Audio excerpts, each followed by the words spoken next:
Krishna, Bhutana Ki Jai.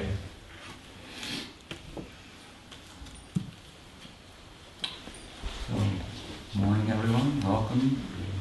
Nice to be here with you. On the auspicious occasion of the honoring of the Guru Parampara. This is the idea of the Vyasa Puja.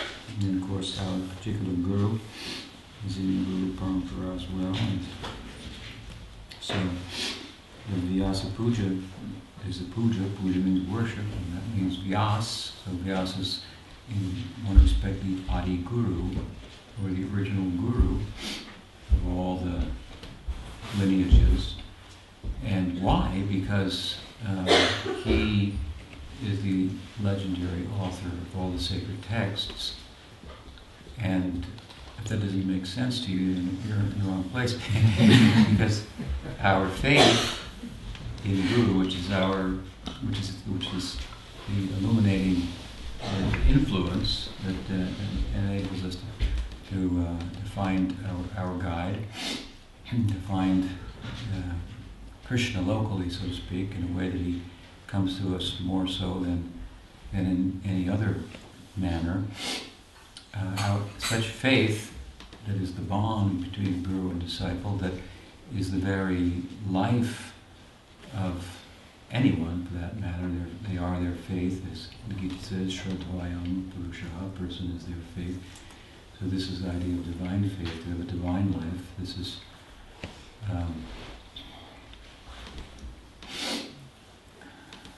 what faith is about.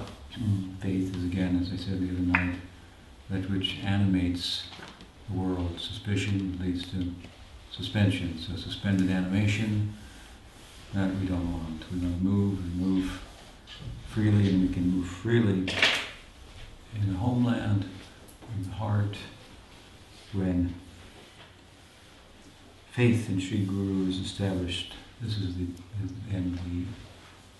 what gives us eligibility to tread the path, veritable path of faith, leading to planets of faith, and all this implies the removal of doubt, which is what is causing some hesitation, some suspension, suspending our animation, not allowing us to move freely.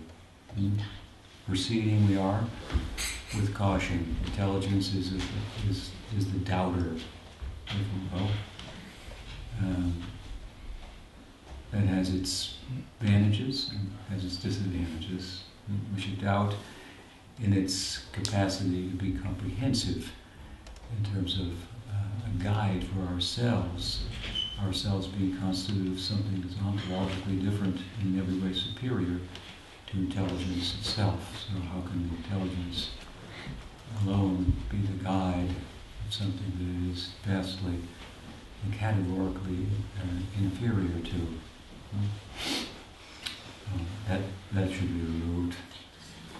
Doubt as to reason's efficacy and place on the altar. But this faith, then, that is what this bond between Guru and disciples is about. This faith that enables us to tread the path and so forth.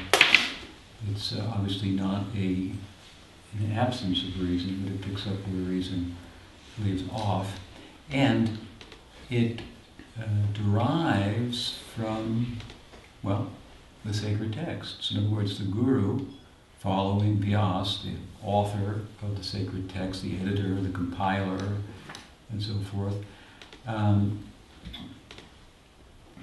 The Guru, in the succession, the parampara, one after another, represents the lineage and does so by way of citing the sacred texts in answering the doubts of the students. He, in other words, references a body of knowledge that is considered to be conclusive with regard to arriving at comprehensive knowledge, which means that by which we can become fully happy. It doesn't mean knowledge of how to make jet planes or cell phones necessarily, but perfect knowledge is by which we can, that knowledge that informs action, as all knowledge does, as all actions are informed by knowledge, that knowledge that informs a particular type of action by which we will become fully satisfied. This is perfect knowledge. This is the perfect knowledge that we're all looking for, how to be perfectly happy. Mm-hmm. So the idea is that that doesn't come from the world, from nature. Mm-hmm. Only indirectly it comes from nature, I should say. Mm-hmm. But, and it's an uncommon type of a knowledge. Here we have to go to another point of reference. This is what the sacred texts then are said to be, Shravata, revealed sound, revealed knowledge. It's revealed and would seem that, logically speaking, it should be such. In other words, if it is perfect knowledge that we're after, we should not look for it within the sphere, the realm, the circle of imperfection in which we presently find ourselves. We have to look beyond that somehow. But, as we heard this morning, how can we look beyond that in our pursuit of perfection, imperfect as we are, and surrounded by imperfect means of knowing? So, the logical necessity for intervention, and therefore the word revelation, for that matter, is regarded Scripture. For perfect knowing, to arrive at perfect knowing, we need a perfect method. So again, it cannot arise out of imperfection. It has to come from its own side. If perfection wants itself to be known to the imperfect out of its own, this is its prerogative, and it does so. And this prominent form of that is then the revelation of the sacred texts, which is like, sometimes we say, the mother, Veda Mata. Mother knows everything. Mother is always right, something like that. So, you got that, Rishikesh? So, mother knows best. Mother knows best, right? Mother knows best. So, Veda Mata. And in this marriage, the mother and the father, the Veda and the Guru, so to speak, there's no difference. There's no arguing here. There's no divorce. We cannot divorce the Guru from the sacred texts. He is or she is dutifully bound to represent them accurately and dynamically also. With insight as to the implications of them, the far-reaching implications of them in all time and all circumstance. There's a class of people today who think that that there shouldn't be a successor, for example, to my Guru Maharaj, because he was so great. This misses a very gross misunderstanding of what his greatness is constituted of in many respects. But they have no scripture to support their kind of concocted idea of how the succession should go on, with no real tangible succession, freezing time, if you will. The only scriptural support they marshal to support this concoction is the idea that the Guru's words are scripture and transcendent scripture, which isn't obviously found in scripture, although there is some truth to it. There is some truth. It's a slippery slope, obviously, because if it's true in the full sense of the term, that the Guru's words are scripture, then we're in trouble, because whatever any Guru says, we're left with that. The Guru has said it. There's no standard of knowledge to refer to. And there we are, really adrift, so to speak.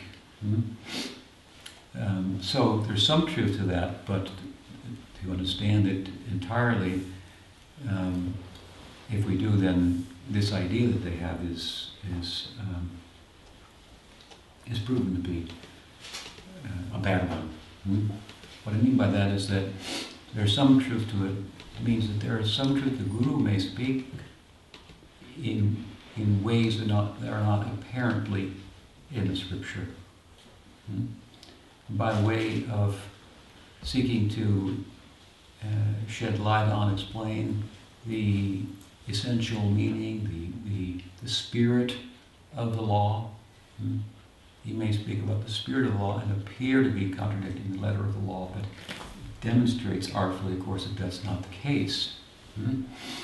And also, the Guru may speak about details and change details, but he cannot change the principles. So, these people, just as an aside here, we're talking about, they have an idea that Prabhupada spoke something which he didn't speak. That's another thing. They think that he did, and they think that it was that he would be the guru for forever, and there would be no more gurus in the Gaudiya Sampradaya. That's how it started out. Then they restricted it to his particular mission as it became. The idea became obviously troublesome and problematic and hard to support. At any rate,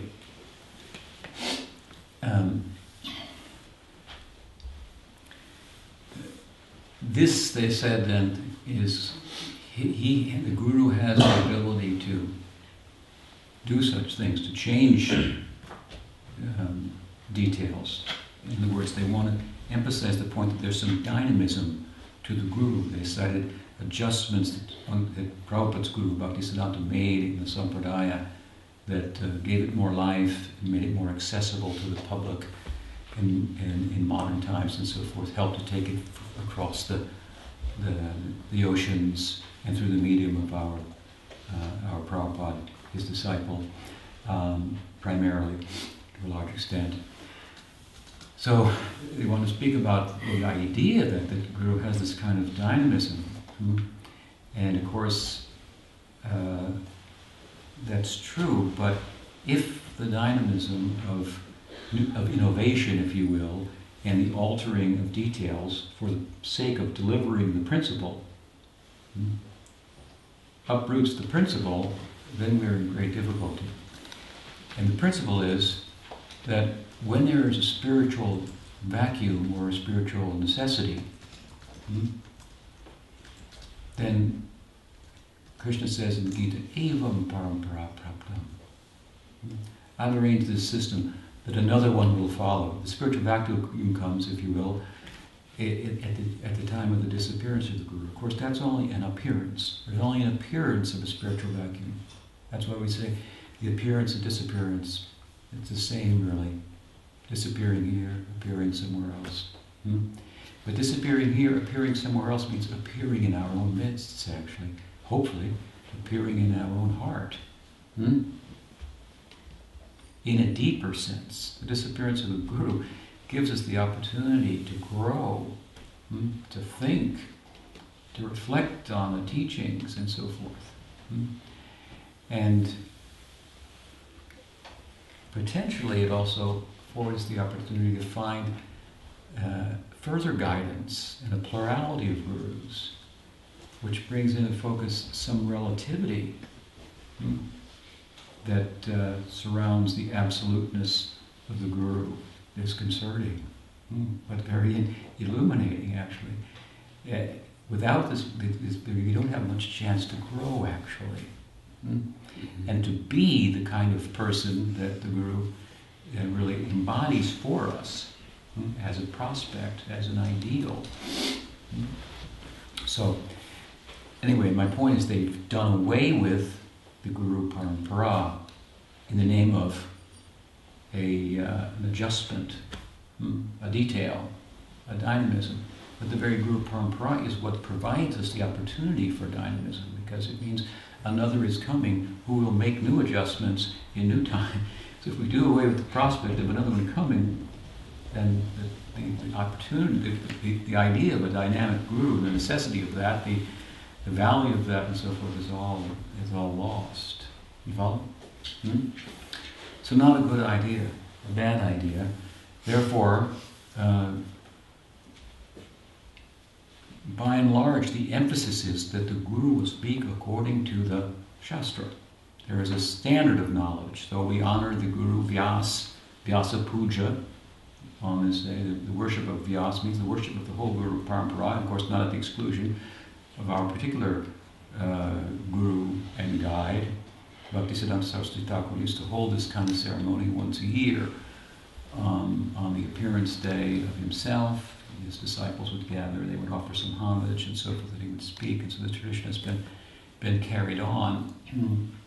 And it's a larger tradition throughout all the different spiritual disciplines of India, wherein this Vyasa Puja, if you will, is often celebrated on what's called the Guru Purnima. It comes in the summer.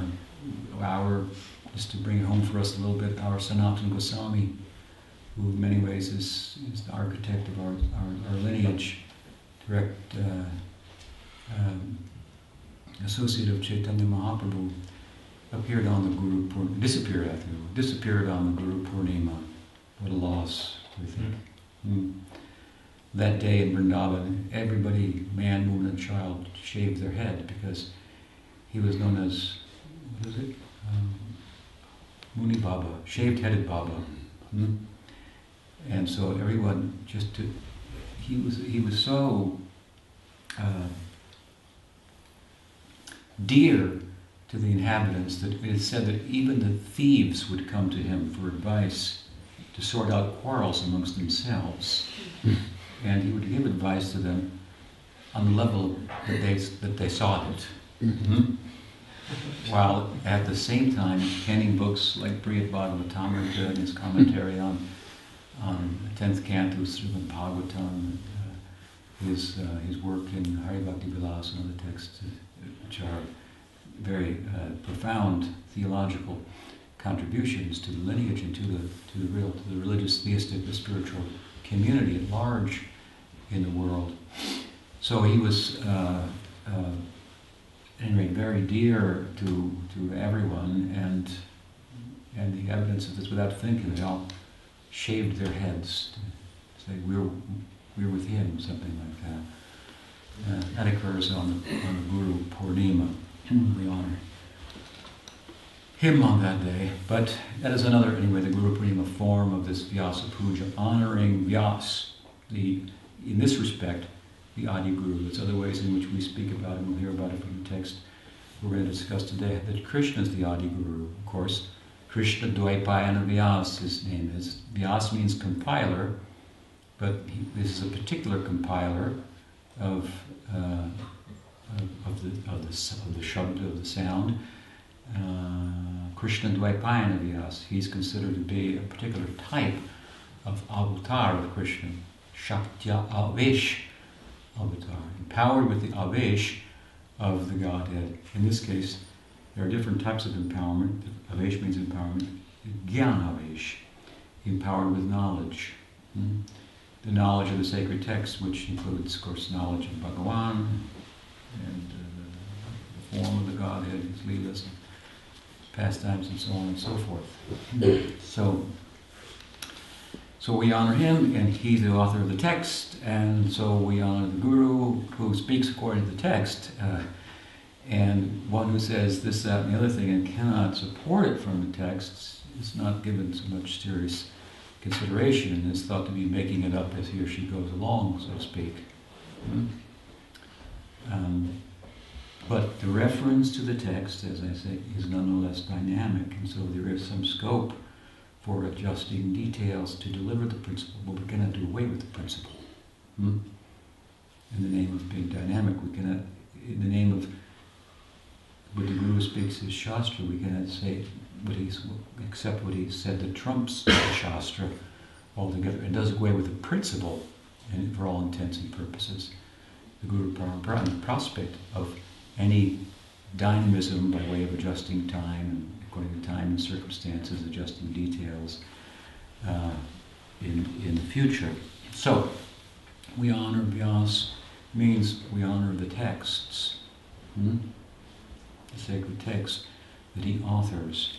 We honor the Guru then who comes in a succession that articulates a worldview that is supported by the text. And Gaudiya Vaishnavism is one such lineage.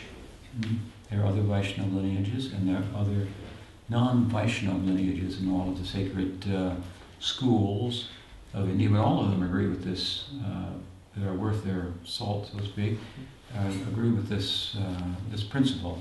It used to be that without a commentary on the sutras of Vyasa, the Brahma Sutras, sometimes called Vedanta Sutra, then you didn't have a lineage, so to speak. If you could mount such a commentary in a manner that you were able to collect the faith of others, you've got a Guru Parampara, you've got a lineage, something like that.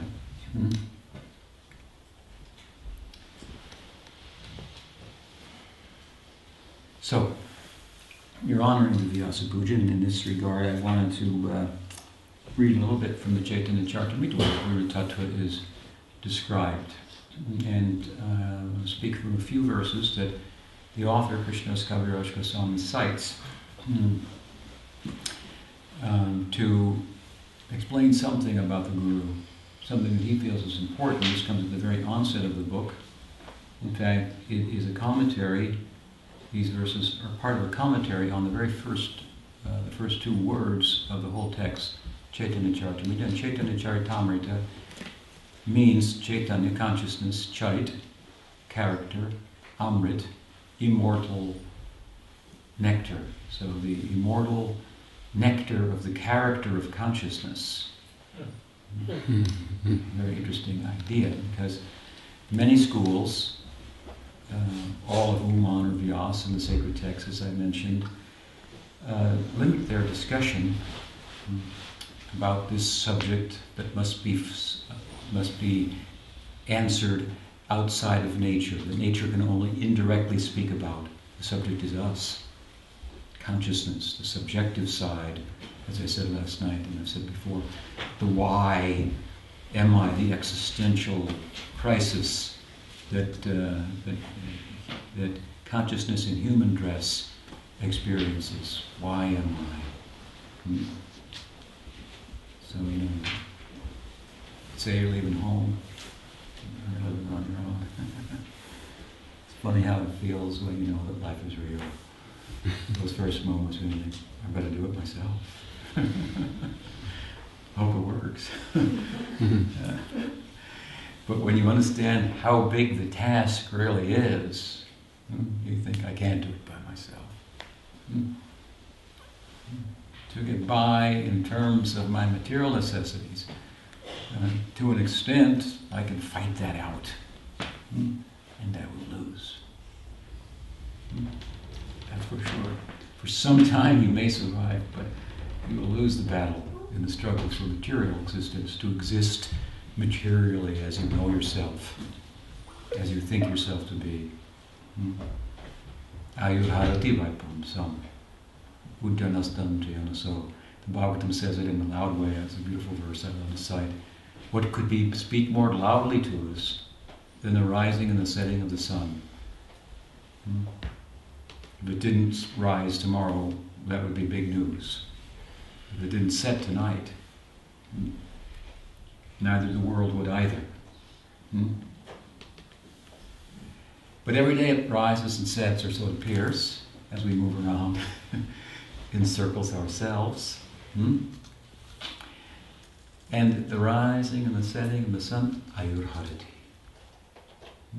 This is the metaphorical, poetic Kal Chakra, the wheel of time, moving across the horizon, across the sky. And what is it doing? Ayurharati, Vaipumsam, and no one is excluded. At first it says, no one is excluded. Ayurharati, Vaipumsam.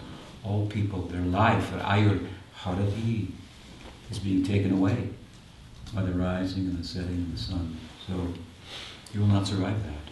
You may struggle, and struggle hard, and to some extent be successful for some time, at the cost of others' survival. We have to kill to live. We have to learn to die to live. This is a very different lesson. You can understand. You have to get that message somewhere else. That instruction you have to get somewhere else, because the material nature tells us you have to kill to live. You have to kill to live. Jiva jiva sijimanam. One living being is food for another. This is a Darwinian perspective in some respects, to which there's considerable truth. One living being is food for another, the Bhagavatam says. But it doesn't stop there. So nature is teaching us, in a sense, we have to kill to live. We should scratch our heads and think, is that a good idea? We do. We're human beings. There's something happening to us that's different than consciousness in less complex forms of life. We find there's a place for kindness. I don't fit. It doesn't fit with nature. When Darwin looked at nature and the way he saw it, he lost all appreciation for aesthetics and poetry and feeling and ostensibly, arguably caring. I don't mean to make him out to be but he cared enough to look into it, but this is as far as he looked, and it washed away the prospects of caring and meaning. And some mean people have jumped on that and tried to just ram that down in fruits as if this is the meaning. There is no meaning.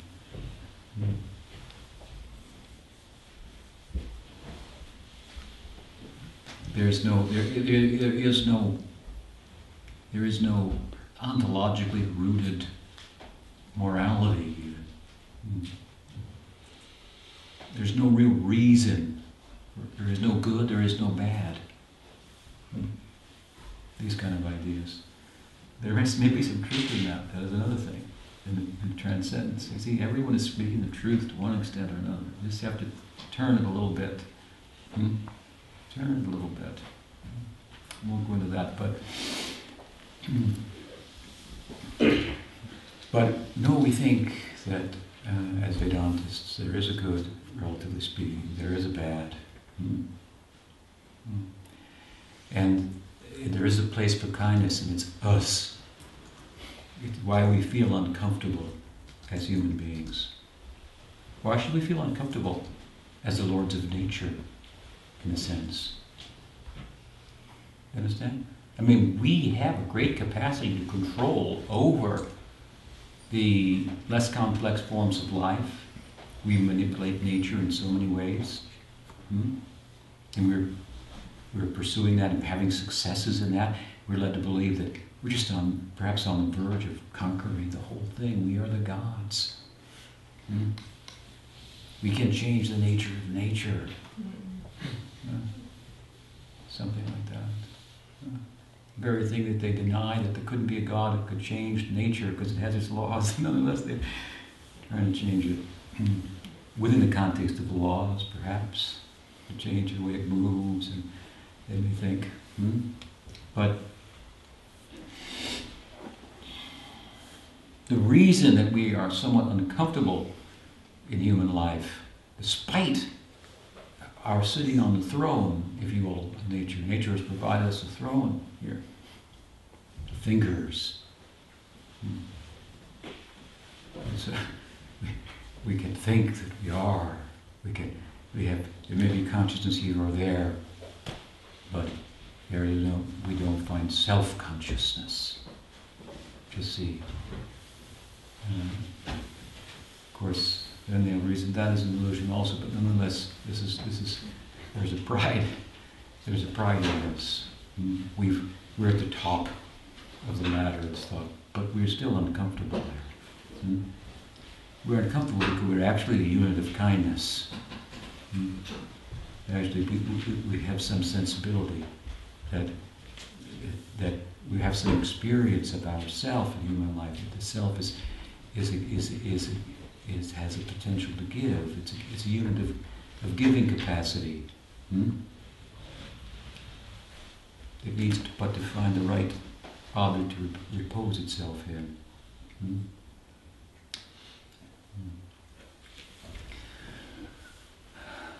So Bhagavatam wants to go further and talk about this side of ourselves. And therefore it makes an exception. While it says you cannot be successful in this struggle for existence, Ayurharati Vaipumsam, the sun is saying, this rising and setting, your life is being taken away.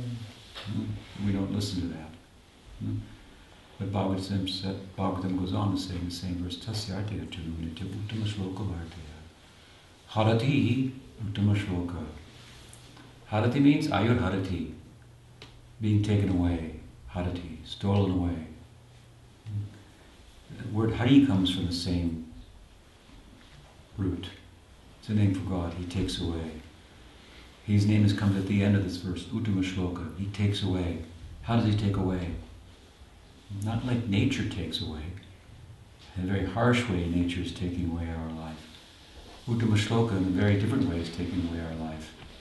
Rupa Goswami describes this Uttama Shloka. Uttama Shloka means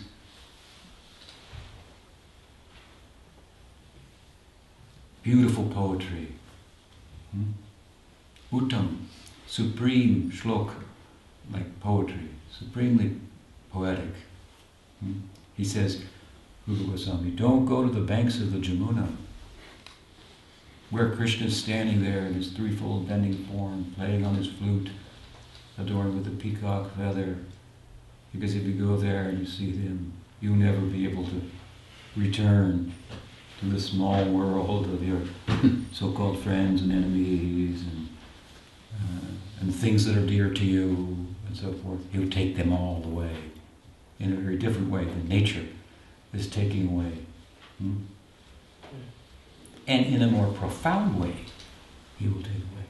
Nature will take away our life, but will not take away that which is causing us to have another life and to remain within our grip again and again.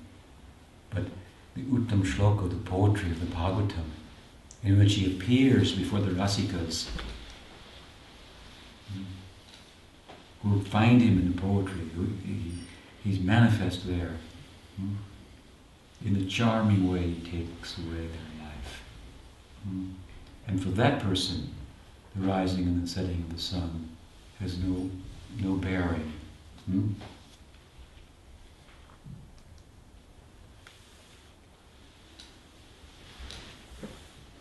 So such persons, this is the kind of sun that we want. This kind of association that we may learn to apply ourselves to the answer to the question of life that comes not from nature, but from the subjective world, from the world of consciousness. Now, most schools, as I'm saying, if you follow me, say, let us move from matter to consciousness. But this book we're going to get to here, the Chaitanya Charitamrita, as I said, it speaks about the immortal, the immortal and nectarian character of consciousness. The nectarian character of consciousness in immortality. That's much more than in the name of a book that should make us think, whoa, it's not just talking about consciousness being different from matter.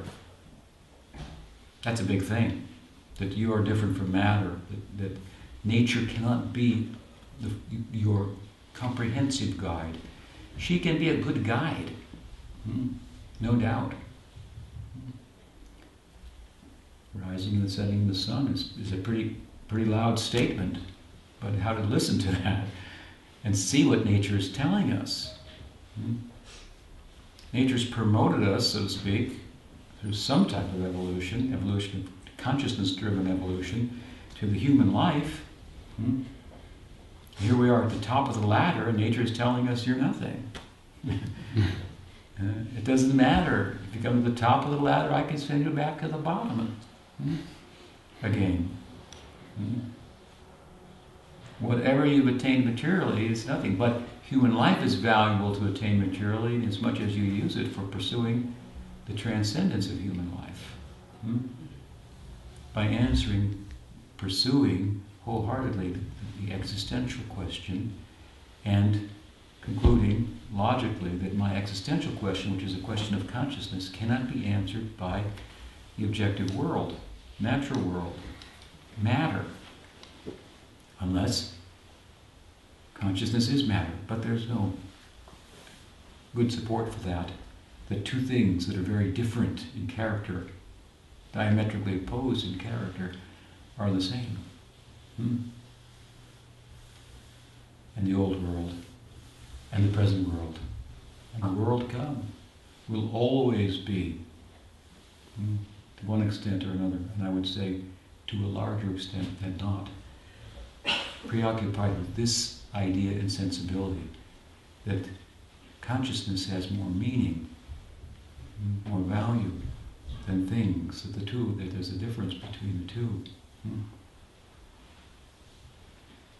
Really, and it's true, if you look back in history, civilizations, there's two ways that civilizations have started. One, by cows, and two, by gurus, saints. This is the root of real civilizations, the world's great civilizations. We're not going to get away from this idea. Why should we? It's ourself. This is the perennial philosophy that I think, term coined by Leibniz and popularized by Huxley. It won't go away. So to turn then from the objective world, from matter, whatever, it's only indirectly teaching us. You've risen to the top. Still, see, you're not comfortable. There's Durga with a pitchfork. Poking us. Just see. She says, go to Krishna. Go to Radha Krishna. Go to Krishna. I myself, Durga, am a manifestation of Radha. She says it, I say the same thing. I'm doing it a little indirectly because of who you are. That's all. The way you've been behaving against your self-interest. Sometimes the correctives have to be a little forceful. Spare not the, spoil the child, spare the rod, something like that. It's an old saying. There's a little truth to it. Sometimes it would be abused, I'm sure. I had experience of that. But in an indirect way, and to some extent, but for the full teaching, the comprehensive teaching that can consume us and give us explicit and ongoing direction, particulars and so forth. This we have to turn to the world of consciousness itself to learn about consciousness. This is what the sacred text is about, and the Guru is representing that. It's to move under the guidance of the Guru in a systematic way towards our prospect. So here we find a book, Chaitanya Charitamrita, as I say. It doesn't speak only about the difference between consciousness and matter, which is very profound in and of itself, right? But it wants to speak about the nature, the character of consciousness in immortality. It seeks to say, in other words, by the very name of the book, that consciousness has a life. It's not just the stopping, if you will, of the oppression of material nature.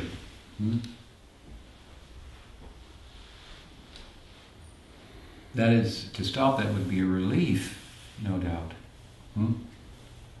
But is that the sum and substance of the experience of consciousness? And it has a negative connotation. I've arrived at something that's not that. Well, what is it? It's not that. It's not that. It's not dying.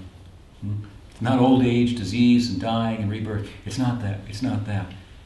And we're pressed to say, are you ever going to talk about what it is? It's beyond words. I can't talk about it. This book is talking about it. It has a different idea. It says, yes, it's beyond words. And therefore, there is not enough that we can say about it. The Amrit. Amrit means Amrit. Mrit means Mrityum, death. Amrityum, deathless. And Amrit means nectar. It is said that there's a juice, an elixir, drank by the gods, soma. It gives them their long life. That it's described as being so long in the text that it looks like it's like forever. Oh well, that's a long time. Okay, I'll go with it. Hundreds and millions of years, and I won't have to worry about it ever ending. That's too long. I'll probably die before it ends anyway. Something like that. This kind of confusion and pursuing such a life, a heavenly life as it's thought, as opposed to the spiritual life. But all that is just to say, it all ends.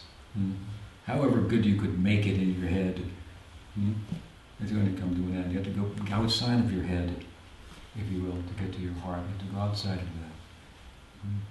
And the head is speaking loudly to us. We get ahead. In human life, we get ahead. I don't mean really get ahead. I mean we get ahead. We get both, two types of heads. We get ahead. We get ahead. We can. It's confusing. We need a few heads.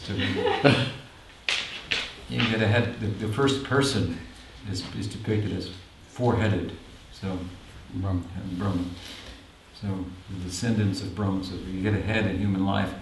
You get to think about things, and it's big, it's fat. You get a fat head. It speaks very loudly, and it speaks so loudly that the heart can't be heard.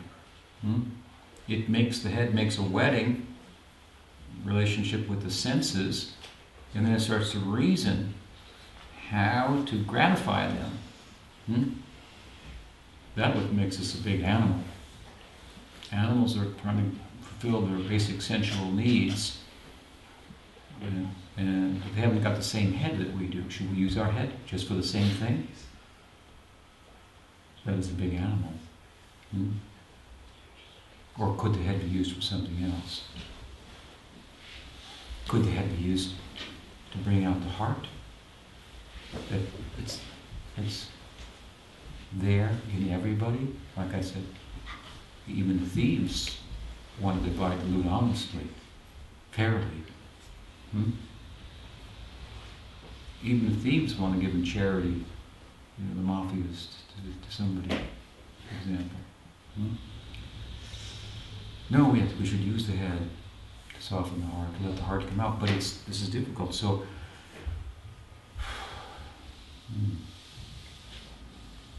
Guru is for this. We're going to hear. Speaking so loud that our head is drowned out enough that we can start to hear the heart. The heart can start to beat. We can have a real life, a life that's really different than any other life form we've experienced. Categorically different. Becomes a heart-driven life.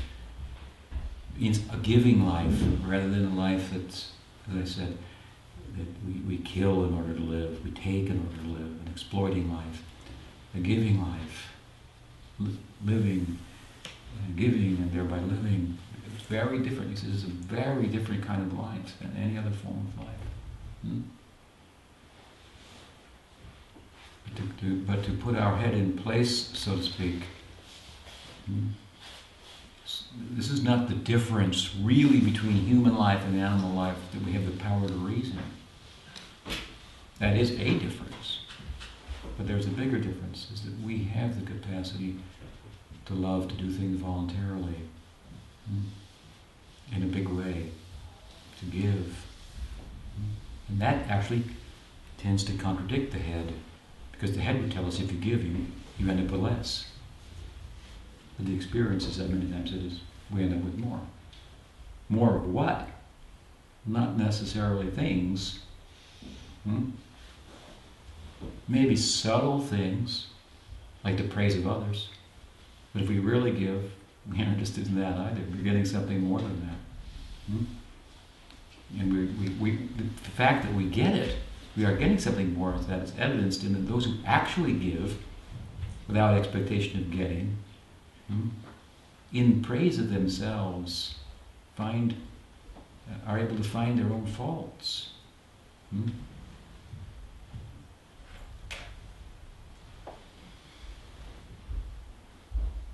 This is so getting is of something very kind of intangible from a material vantage point, but something profound that I don't have to take. I become a living vessel of giving myself. So Chaitanya Charitamrita at its onset, it wants to talk about that, how to quiet the head and hear the heart. That, and in a profound way, in Chaitanya Charitamrita, that we may come to know about the immortal, let's say, character of consciousness, Amrit, its ending of death, and its nectar. It's not the nectar of the gods that they drink that gives them a long life like that, but it actually gives one immortality. Immortality, but gives us access to the immortal character of consciousness, means the life of consciousness, the positive aspect of immortality, not just, as I said earlier, what it's not, what it is. And this, of course, ultimately, of course, comes to Leela, and now a movement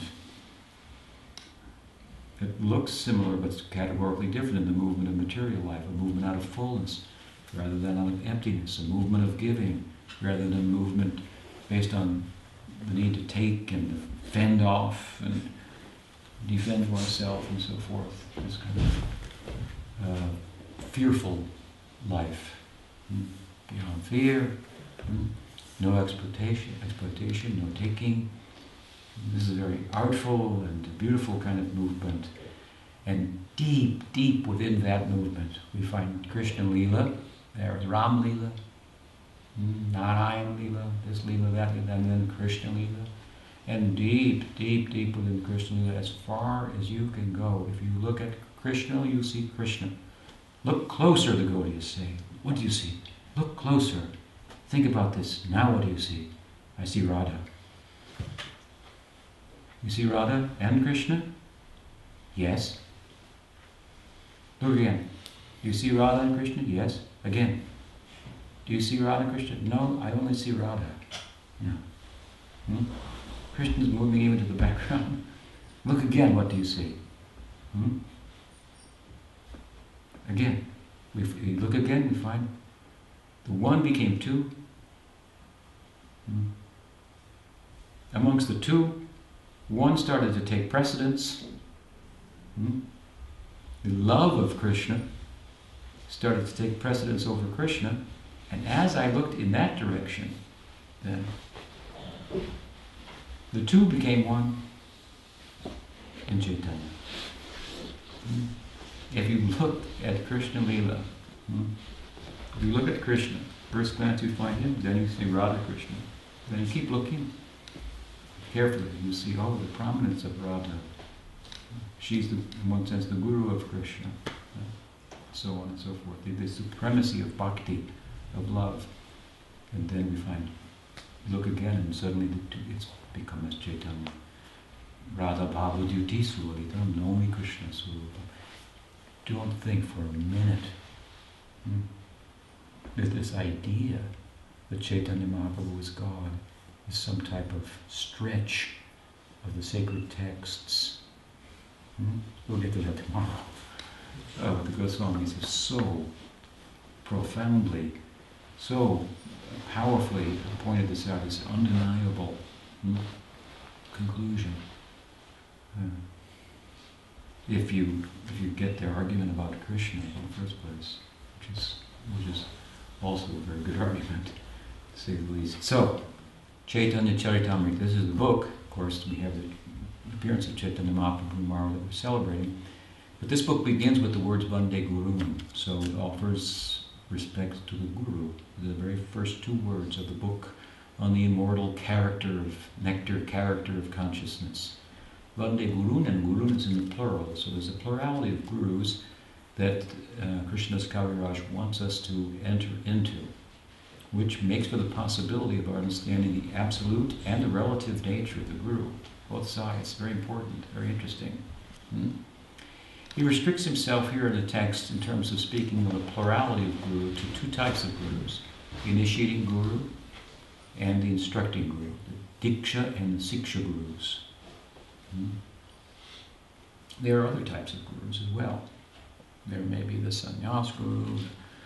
Chaitanya Mahaprabhu had many gurus. He had his diksha guru, Ishwar Puri. He had a sannyas guru, Keshav Bharati.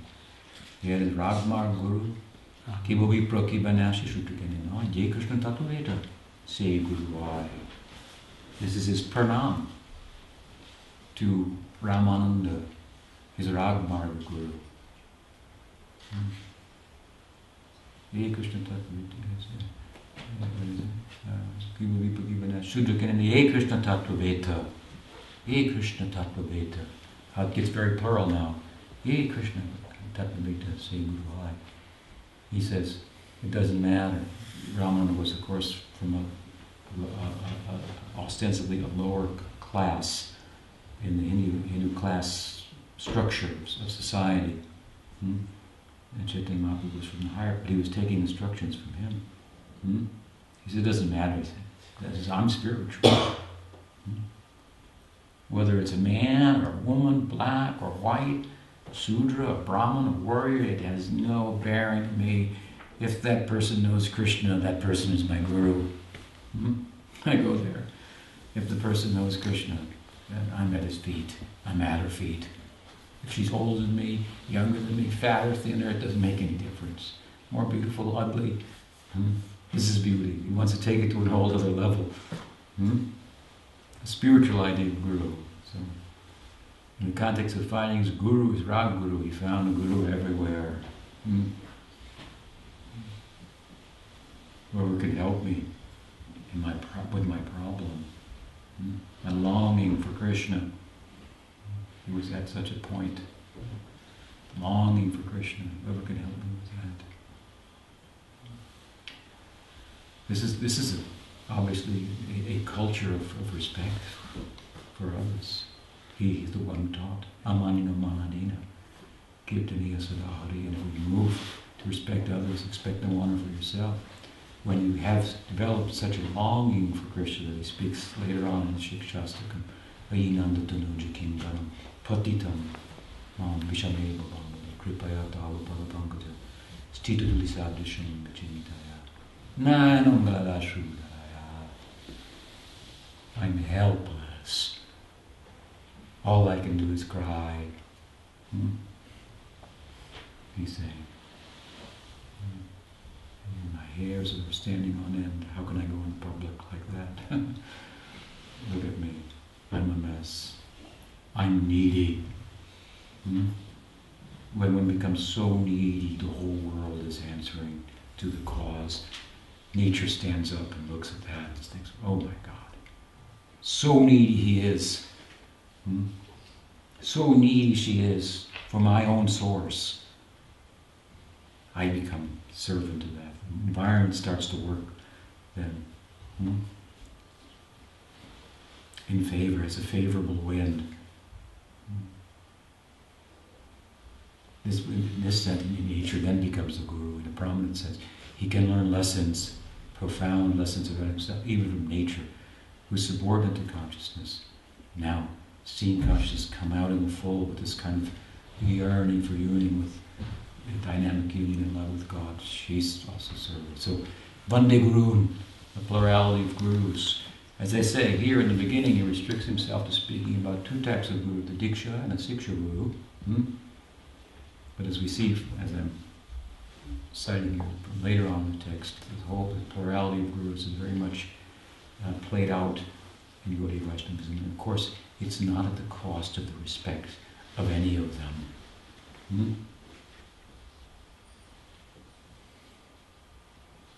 Why? And this is the main point he wants to make in his text here. Gurus one. What? He just said there were many, and now you say there's one. I guess we have to get used to this kind of thing. Apparent contradictions.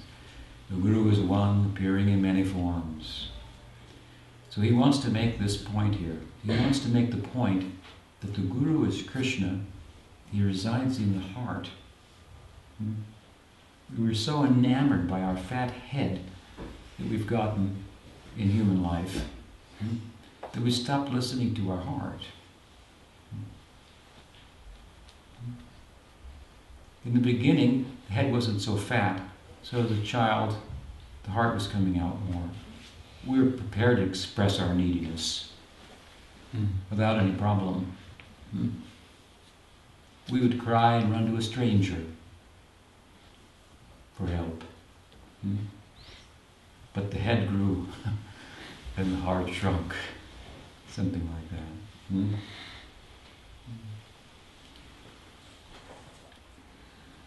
This is the problem. Guru's in the heart. He says, actually, I should say, he speaks of three gurus. The Diksha Guru, the Siksha Guru, and the Chaita Guru. The Chaita Guru makes the Diksha and Siksha Guru one. Chaita means consciousness. It means, in a broadest sense, our own conscience. That voice that speaks to us when our mind says, do this, and our senses call us to do that. And that voice that says, but it's not good for you. It's not the right thing to do. It's not the kind way to be. It's hard for us to listen to that. Especially when no one else is, it seems, the culture, and so we're driven towards animality rather than towards what our humanity affords us. So he says, this Chaita Guru, this is in the heart, he says, but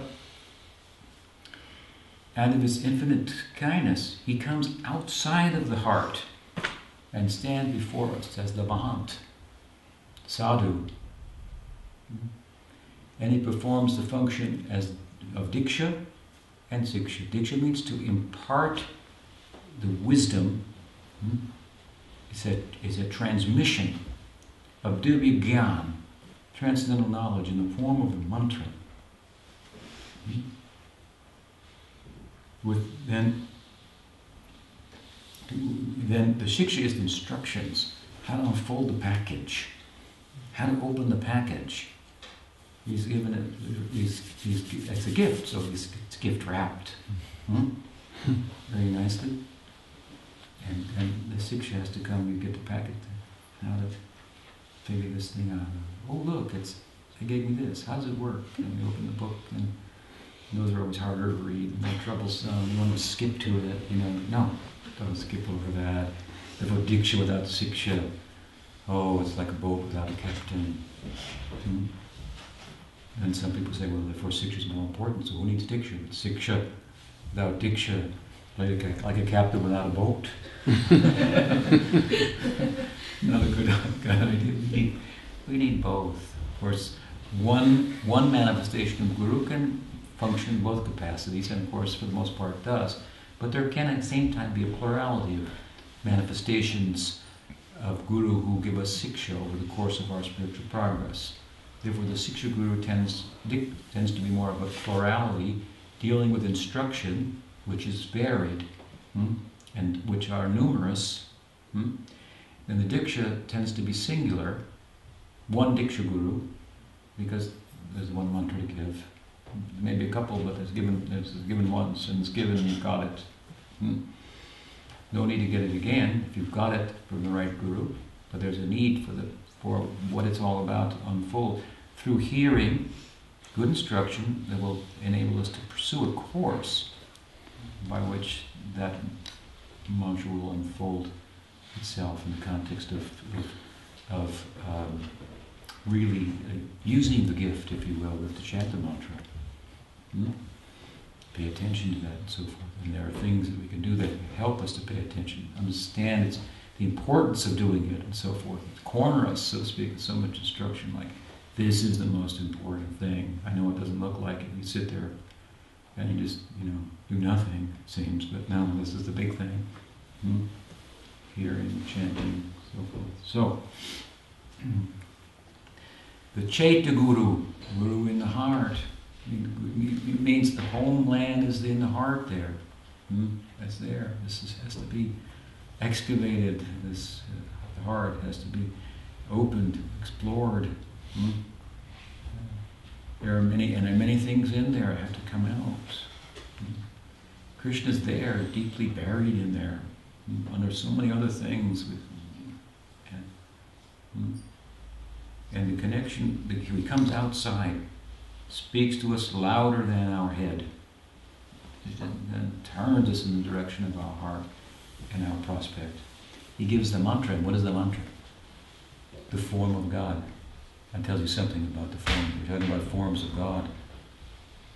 The teaching is, the mantra is the form of the deity. Nard, in our Bhagavatam discourse we heard recently, Nard gave the mantra to Vyasa that he himself had received. And he said, the mantra is the form of the deity. So don't think that Krishna's form is something material. And that form that corresponds with the mantra, that is a more substantial form than our material form.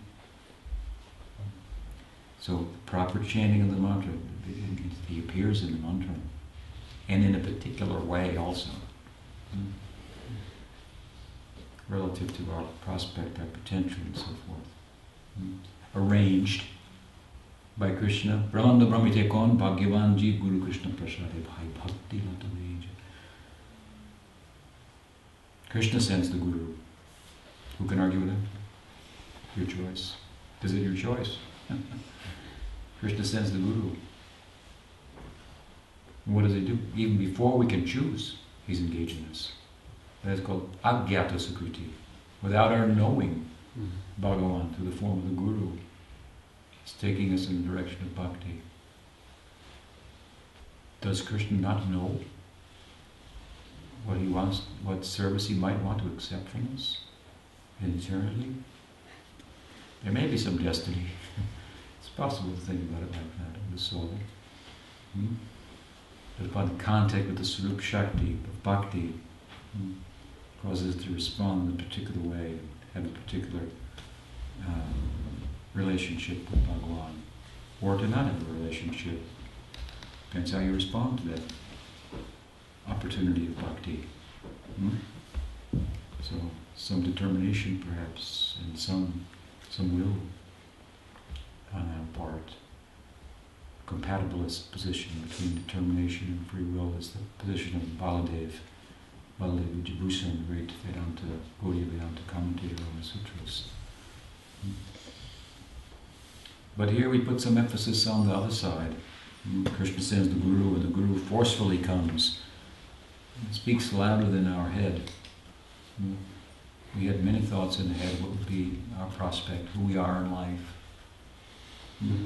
how we would dominate and rise above, and so forth. And humbling us, taking us off the throne, so to speak. Just allowing the heart to come out. So he says that the Chaita Guru is there, but he mercifully manifests outside as the sadhu to give us diksha and siksha, that we may be able to hear him. We can't hear him in the heart. We're not listening to our heart. If we listen to our heart, we know we have a necessity. That's thought to be a bad thing, I suppose. Or we listen a little bit, so we know we have a necessity, and we try to solve it with our head. But this necessity is big; it's huge, as I said. So the Guru is for this. So this is the overarching point that Krishnadas Kaviraj wants to make at the onset of his Chaitanya Charitamrita, that the Guru is Krishna. We need Krishna. We need God in our life to make a comprehensive solution to our predicament. And even though he's in the heart, which is coming out in human life, we're not listening, so he comes as the Guru. If you could listen, I suppose you could say that you would need a Guru. But to think you're such an exception, you'd be a fathead. That is a theoretical, yes, I suppose it could be possible, but not in you, sir. Definitely not. You're demonstrating that yourself.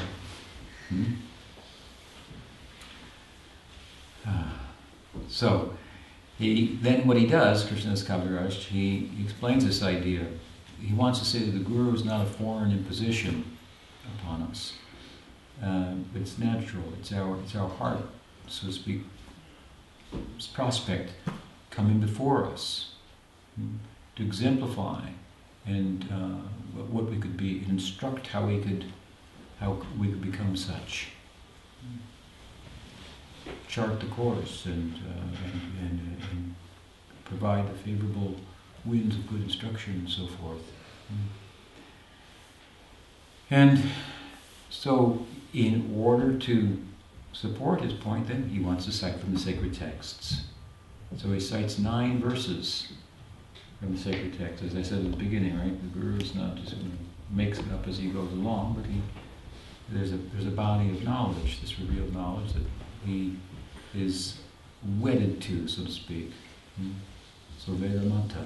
So he agrees with the mother. He cites the scripture to support his point here. That what? There's a plurality of gurus, and the Guru is one. The Guru is Krishna. He comes into the world in a number of manifestations. We have technical terms for some of them: the Diksha, the Siksha, the Vartma, Pradarshaka, this, that. And ultimately it becomes very, very broad and non-technical. The more of a student, that is to say, that we become, the more we're finding teachers everywhere, saying the same thing. So unity and diversity at the same time. There's one and different at the same time. The message in principle is the same, the details may be different. So stay tuned. And so, Sri Vyasa Puja ki Jai, Jai Guru Vaishnava Guru Parampara ki Jai, Sri Bhakti Vedanta Swami Prabhupada ki Jai, Sri Bhakti Rakshak Sri Dev Goswami Maharaj ki Jai, Bhakti Siddhanta Saraswati Thakur Prabhupada ki Jai, Sri Gaur Kishore Das Babaji Maharaj ki Jai, Sri Kerala Bhakti Vinod Thakur ki Jai, Sri Rup Sanatana Bhaktaragana Sri Jiva Gopal Bhaktas Raghunath Sadh Goswami ki Jai, Sri Sri Gaur Nityananda ki Jai, Sri Pancha Tattva ki Jai, Sri Sri Krishna Balaram ki Jai, Sri Sri Radha Madan Mohan ki Jai, Sri Sri Radha Govind ki Jai, Sri Sri Radha Gopinath ki Jai, Sri Vrindavaneshwari Radhe ki Jai, Gaur Bhakta Vrinda ki Jai, Sri Gauranga Mahaprabhu Vibhav Manusavititi ki Jai, Manusavititi ki Jai, Gaur Bhakta Vrinda ki Jai, Gaur Premanande.